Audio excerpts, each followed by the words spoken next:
الحمدللہ رب العالمین والعاقبۃ للمتقین والصلاۃ والسلام علی رسولہ الکریم اما بعد اعوذ باللہ من الشیطان الرجیم بسم اللہ الرحمن الرحیم انما یخشی اللہ من عبادہ العلماء وقال رسول اللہ صلی اللہ علیہ وسلم بعثت لأتم مکارم الاخلاق ومحاسن الافعال صدق اللہ العظیم و صدق رسول النبی الکریم۔ السلام علیکم ورحمۃ اللہ وبرکاتہ۔ سب سے پہلے آقائے نامدار رحمت و مصطفیٰ حضرت محمد مصطفیٰ صلی اللہ علیہ وسلم کی بارگاہ اقدس میں ہدیہ درود شریف پیش کیجیے۔ بڑی اللہم صلی علی سیدنا محمد وعلی آل سیدنا محمد وبارک وسلم۔ الصلاۃ والسلام علیک یا رسول اللہ، الصلاۃ والسلام علیک یا حبیب اللہ۔ معزز سامعین کرام و برادران ملت، آج میرا جو موضوع ہے وہ علماء اور دین کے متعلق ہے۔ جو میں نے آیت کریمہ آپ کے سامنے تلاوت کی، اللہ رب العزت ارشاد فرماتا ہے انما یخشی اللہ من عبادہ العلماء، جو اللہ سے ڈرنے والے ہیں، جو اللہ کی بارگاہ میں خشوع اختیار کرنے والے ہیں، وہ علماء سے ہیں۔ علماء عالم کی جمع ہیں۔ علماء جب علم سیکھ لیتے ہیں تو وہ اللہ سے ڈرتے ہیں، وہ اللہ سے ڈرتے ہیں۔ سب سے زیادہ ڈرنے والے علماء کرام ہوتے ہیں، کیونکہ ان کو پتہ رہتا ہے کہ کس فرض کے ترک کرنے سے کتنا عتاب ہے، کتنا گناہ ہے، کس واجب کا چھوڑنے سے کتنی بڑی سخت وعید ہیں، اللہ رب العزت کس بات پہ راضی ہوتا ہے، اللہ رب العزت کس بات پہ ناراض ہوتا ہے، یہ علماء کرام کو پتہ رہتا ہے، کیونکہ وہ علم حاصل کرتے ہیں۔ تو اس لیے علماء کرام اکثر ڈرا کرتے ہیں، اور جب علماء کرام ڈرتے ہیں تو عالم ولی بن جاتا ہے، اللہ کا ولی، اللہ کا دوست بن جاتا ہے۔ ایسے ہی بے شمار علماء کرام ہندوستان میں موجود ہیں، بیرونی ملک میں موجود ہیں، جن کا تذکرہ آج بھی خوشبو کی طرح، گلاب کی طرح مہک رہا ہے۔ ان کا تذکرہ، جس میں سے حضرت انوار اللہ فاروقی رحمۃ اللہ علیہ، بانی جامع نظامیہ، جنہوں نے جامع نظامیہ کو قائم کیا۔ جامع نظامیہ 150 سالہ پرانا مدرسہ ہے، الحمدللہ۔ بانی جامع نظامیہ مدینہ منورہ میں قیام کرنا چاہ رہے تھے۔ ان کی خواہش تھی کہ پیارے آقا علیہ الصلوۃ والسلام کی بارگاہ میں رہیں۔ آپ عالم وقت تھے، خواب میں پیارے نبی صلی اللہ علیہ وسلم کا دیدار کیا، اور پیارے آقا علیہ الصلوۃ والسلام نے ارشاد فرمایا، اے انوار اللہ فاروقی رحمۃ اللہ علیہ، تم سرزمین ہند، دکن کے علاقے میں حیدرآباد میں جاؤ، وہاں پر تبلیغ کرو، دین کی اشاعت کرو، تمہاری ضرورت وہاں ہے۔ اب جس عشق و محبت کے ساتھ آپ وہاں رہنا پسند کرتے تھے، لیکن پیارے آقا علیہ الصلوۃ والسلام کا اشارہ ہوا، خواب میں دیدار ہوا، تو آپ نے منشاء محبوب کے تحت سرزمین دکن میں، حیدرآباد میں جامع نظامیہ کو قائم کیا، جہاں پر بے شمار علماء کرام، محدث وقت، فقہا، مفسرین وقت، بے شمار علماء وہاں سے نکلے۔ 150 سال کے اندر نہ جانے کتنے علماء کرام وہاں سے نکلے ہوں گے، جس میں سے شہر آفاق، ادیب، شاعر بھی موجود تھے۔ حضرت عبداللہ شاہ صاحب مصری گنج میں جو مزار ہے، جو آپ وقت کے محدث تھے، محدث دکن جن کو کہا جاتا ہے، محدث دکن، آپ کے استاد گرامی انوار اللہ فاروقی رحمۃ اللہ علیہ۔ جامع نظامیہ ایک تقویٰ کی معیار پر آپ نے قائم کیا، ایک محبت کے معیار پہ آپ نے قائم کیا۔ شیخ الاسلام انوار اللہ فاروقی رحمۃ اللہ علیہ کے بڑے کارنامے ہیں۔ آج جو دکن میں، تلنگانہ میں اور دیگر مقام پر جو قاضی صاحب نکاح پڑھاتے ہیں تو ان کے نکاح کو ترویج کرنے والے، ان کے نکاح کو صحیح طریقے سے ایک معیاری شادی بنانے والے، یعنی حکومت سے باقاعدہ ایک سند کے طور پر جو نکاح نامہ دیا جاتا ہے اس کو مروج کرنے والے بانی جامع نظامیہ ہیں۔ جو آج کوئی نکاح کرتا ہے تو لڑکی کو لال کتاب ملتی ہے اور لڑکے کو ہری کتاب ملتی ہے، جس کے اندر باقاعدہ بہت اچھے طریقے سے اس کے اندر اس کے نام، اس کے شناخت درج کیے گئے ہیں۔ بڑی مسلمہ کتاب، اور جامع نظامیہ کی خصوصیت یہ بھی ہے کہ وہاں کے فتاوی ہائی کورٹ تک تسلیم کرتی ہیں، وہ معیار جامع نظامیہ کا ہے۔ جامع نظامیہ اس وقت تھی جب عثمانیہ یونیورسٹی بھی نہیں تھی، اور جب عثمانیہ یونیورسٹی قائم ہوئی تو عثمانیہ یونیورسٹی جامع نظامیہ سے ملحقہ تھی، یعنی وہ معیار صرف مسلمان ہی نہیں، غیر مسلم بھی وہاں پر حساب و کتاب سیکھنے آتے تھے، فارسی سیکھنے آتے تھے، اردو سیکھنے آتے تھے، وہ معیار جامع نظامیہ کا ہے۔ حزبان جامع نظامیہ بڑے تقوی والے، بڑے شعار والے تھے، بڑے پاک باز تھے۔ اب ان کے وصال کو 107 سال مکمل ہوئے، حال ہی میں ان کا عرس ہوا۔ بانی جامع نظامیہ ان کو حساب کتاب کا، ابتدا میں حساب کتاب کا یعنی اکاؤنٹ سنبھالنے کے لیے دیا گیا تھا، تو انہوں نے دیکھا کہ اس کے اندر ربا یعنی سود لکھنے کو کہہ رہے ہیں، تو آپ نے وہ نوکری چھوڑ دی۔ سرکاری نوکری تھی، آپ نے چھوڑ دی۔ پوچھا گیا کہ صرف آپ کو لکھنا تو ہے؟ تو کہتے ہیں کہ میں لینا دینا تو چھوڑو، لکھنا بھی پسند نہیں کرتا، سود کو لکھنا بھی پسند نہیں کرتا، تو لہذا یہ آپ کا تقوی، یہ آپ کا معیار کہ سرکاری نوکری بھی چھوڑ دیا آپ نے۔ بعد میں آپ نے سلاطین وقت یعنی وقت کے جو سلطان تھے، جو وقت کے بادشاہ تھے، جو وقت کے نظام تھے، ان کو پڑھایا آپ نے۔ آپ کی خصوصیت یہ ہے کہ عام امت تو پڑھی ساتھ میں وقت کے بادشاہ بھی آپ کے شاگرد تھے، یہ خصوصیت ہے آپ کی۔ اور آپ نے بہت بڑا ایک انقلاب سرزمین دکن میں لایا، علماء کو تیار کیا، اور علماء کو دیہات میں، گاؤں میں، قریہ جہاں جہاں علماء کی ضرورت تھی، آج دیہات میں قریہ علماء کی ضرورت ہے، جہاں پر مسلمان کی حیت ہی بدل گئی، جہاں صرف نام ہی مسلمان کا رہ گیا۔ اس دور میں جب وقت کی بڑی تنگی تھی، آج کا دور اور جب کا دور کتنا پرانا دور ہے، 107 سال پرانا۔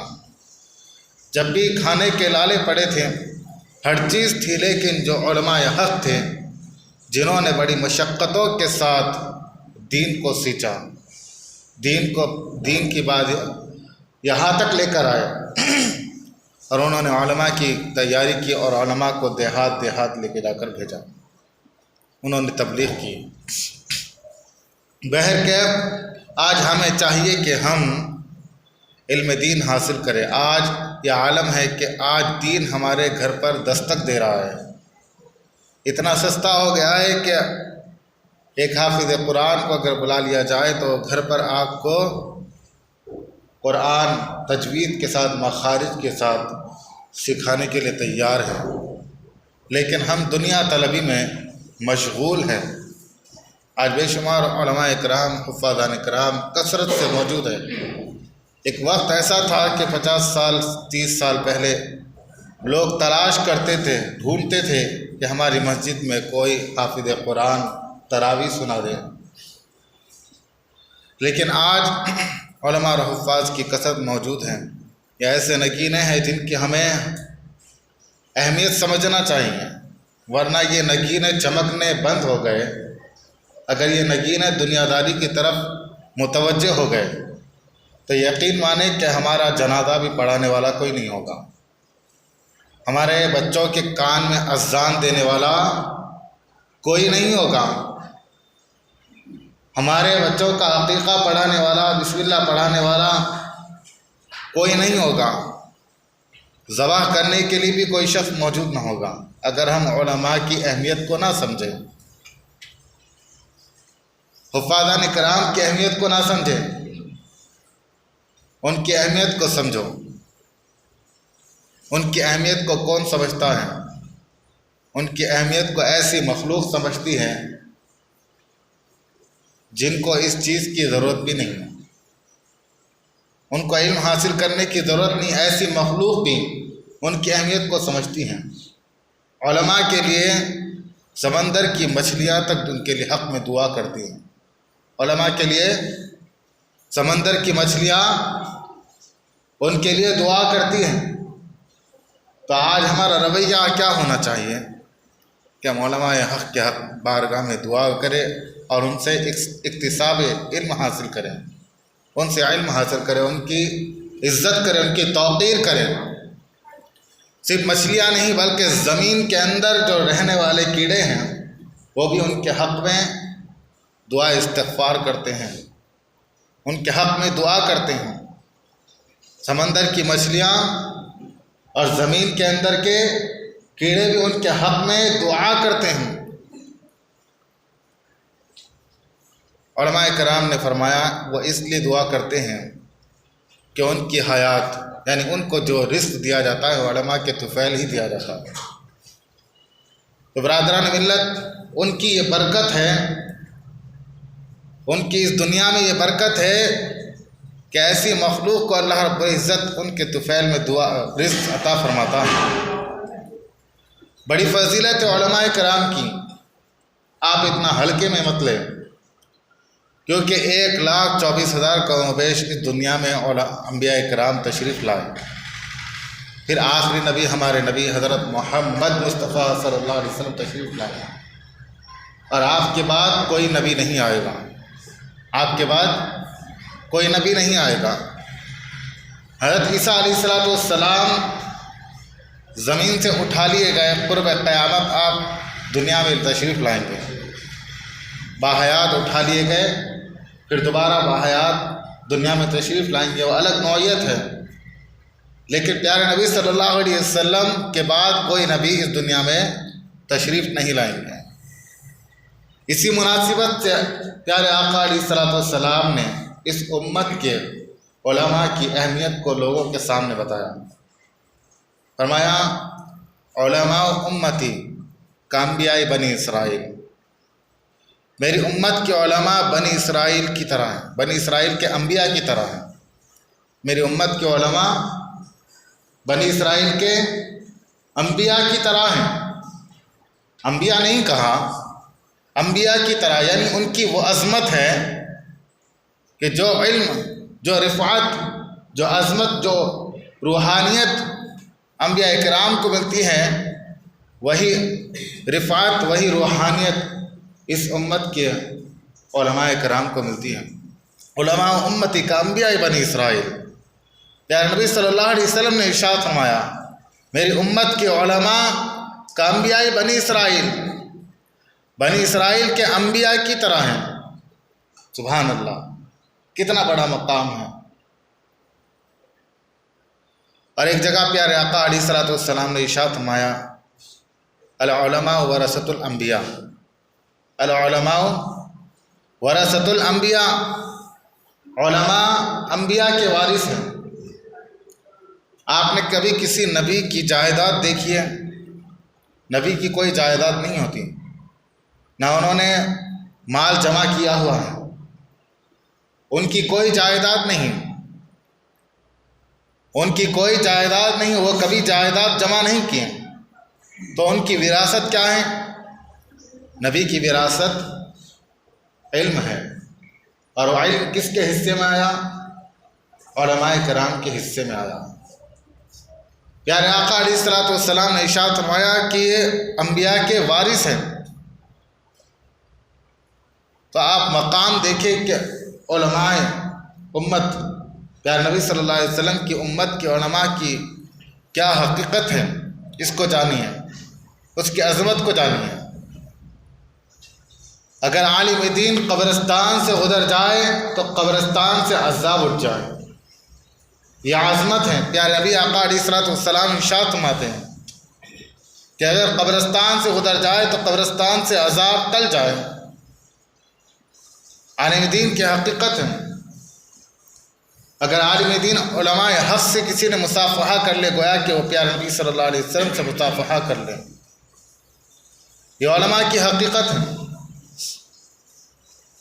علماء کرام اس طریقے سے ہیں، انبیاء ہو یا صدیقین ہو، شہداء و صالحین ہو، علماء کرام ہو، حفاظان کرام ہو، جب یہ آسمان پر دیکھتے ہیں تو چاند ستارے چمکتے ہیں، چاند ستارے سورج ہر وہ چیز چمکتے ہیں، وہ دیکھتے ہیں تعجب سے کتنے خوبصورت ہیں۔ لیکن چاند ستارے اور فرشتے جب زمین پر نظر دوڑاتے ہیں تو علماء، انبیاء، حفاظ، اولیاء اکرام ان سب کو دیکھتے ہیں تو یہ چمکدار نظر آتے ہیں۔ وہ ان کو ستاروں کے مانند دکھتے ہیں، وہ ان کو چاند کے مانند دکھتے ہیں، وہ ان کو سورج کے مانند دکھتے ہیں۔ یہ حقیقت ہے علماء کرام کی۔ آج ہمیں چاہیے کہ کسی عالم دین کو اپنا آئیڈیالوجی بنائیں۔ آج دیکھیں کہ آج ہمارے فون میں کس کا نمبر ہے، ہر شخص کا نمبر آپ کے فون میں ہوگا موجود جس کی آپ کو ضرورت ہے۔ آپ کے پاس پلمبر کا بھی نمبر ہوگا، آپ کے پاس الیکٹریشین کا بھی نمبر ہوگا۔ یعنی اس زندگی میں آپ کو جس چیز سے کبھی بھی ضرورت پڑ سکتی ہے، اچھا پلمبر ہے، اچھا الیکٹریشین ہے، اچھا ویلڈنگ والا ہے، یا جو بھی ہو، لیکن ان سب کے پاس کوئی عالم دین کا نمبر ہو، ان سے جا کر حاصل کریں، اکتساب علم حاصل کریں، اپنی نمازوں کو درست کریں، اپنے اندر روحانیت پیدا کریں، ان کو اپنا رہبر بنائیں۔ آج امت کے لیے ضروری ہے کہ ہر وہ کام کرنے کے لیے خالی دین تک ہی محدود نہیں، بلکہ آپ دنیا داری کرنا چاہتے ہیں، اگر کاروبار بھی کرنا چاہتے ہیں تو ایک عالم دین سے پہلے رجوع ہو۔ جی ہاں، عالم دین سے رجوع ہو۔ اگر کوئی MBA کرا ہوا ہے تو اس سے آپ بزنس مینجمنٹ کے بارے میں پوچھیں گے تو یقیناً وہ بتا دے گا، لیکن ایک عالم دین کو اللہ رب العزت نے وہ علم عطا فرمایا ہے کہ آپ کو دین کیسا کمانا ہے وہ بھی بتا دے گا، اور دنیا کیسے کمانا ہے وہ بھی بتا دے گا انشاءاللہ تعالی۔ اللہ رب العزت نے اس کو قرآن کا علم دیا ہے، احادیث مبارکہ کا علم دیا ہے، دنیا آخرت کا علم دیا۔ قرآن کے اندر کوئی علم ایسا نہیں کہ موجود نہیں ہے، دنیا جہاں کا علم اس کے اندر موجود ہے۔ آپ عالم دین سے پوچھیں کہ یہ جو میں کاروبار کر رہا ہوں یہ حلال ہے یا حرام ہے۔ بہت سارے کاروبار ایسے ہیں جو سود مٹی کے اوپر چلتے ہیں، ایسے کاروبار بے شمار موجود ہیں جو حلال نہیں ہیں، جو حرام کی طرف زیادہ رغبت کرتے ہیں، جن کا ڈھلاؤ حرام کی طرف زیادہ ہیں۔ تو علماء کرام سے پوچھیں، ہر بات پر علماء کرام سے ربط کریں، اپنی دنیا کو برباد نہ کریں۔ نام پوچھنا ہے تب بھی آپ علماء کرام سے پوچھیں۔ آپ گوگل سے تلاش کریں گے تو گوگل آپ کو صحیح نہیں بتائے گا، کیونکہ گوگل کس کا ہے؟ اسرائیل کا ہے۔ تمام کا تمام سوشل میڈیا وہ اسرائیل کا ہے، وہ آپ کو کیسے بتا دے گا؟ اگر آپ گوگل سے سوال کرو گے، سرچ کرو گے کہ ہو از خلیفہ ان اسلامک، کہ اسلام میں تمہارا خلیفہ کون ہے، تو وہ مرزا غلام احمد قادیانی کا نام لے گا، جو کہ کافر تھا، جو نبی ہونے کا دعویٰ کیا تھا۔ نبی ہونے کے بعد، نبی کے بعد کوئی نبی نہیں آئے گا، لیکن اسرائیلیوں نے اپنے گوگل کے اندر اس کو درج کر دیا گیا ہے کہ جب کوئی مسلمان سرچ کرے گا کہ اسلام میں خلیفہ کون ہے تو مرزا غلام احمد قادیانی بتائے گا۔ آج آپ تلاش کر کے دیکھ لیں، تو ایسی سرچ کرنے کی وجہ سے مسلمان برباد نہیں ہوں گے تو کیا ہوں گے؟ تو لہذا ایک عالم دین سے پوچھیں کہ آپ نام رکھتے ہیں تو کیسے کیسے لوگ نام رکھتے ہیں. میرے سامنے بے شمار ایسے لوگ بچے جن کا نام رکھا گیا ارحان نام رکھا گیا. یعنی ایک ایسا نام ہونا چاہیے سب سے الگ تھلگ، ہمارا بچہ سب سے الگ نظر آئے. بے شمار محمد رکھ دیا، علی رکھ لیا، ابو بکر رکھ لیا، عمر رکھ لیا، عثمان رکھ لیا، بے شمار نام رکھ لیا. ایسا نام ہونا چاہیے جو سب سے یونیک ہو. اس چکر میں جا کر عیسائیوں کے نام، غیر مسلموں کے نام، یہودیوں کے نام رکھ لے رہے. بظاہر وہ گوگل پر سرچ کرے گا، اس کی میننگ بھی بڑے اچھے بتائیں گے، لیکن اس کی حقیقت جب کسی کو پتہ چلے گی کہ اسلامی ڈکشنری میں اس کا ایسا کوئی نام ہی نہیں ہے. تو برادران ملت ہمیں چاہیے کہ ہر لمحہ ہر لہجہ آپ علماء کرام سے ربط میں رہیں.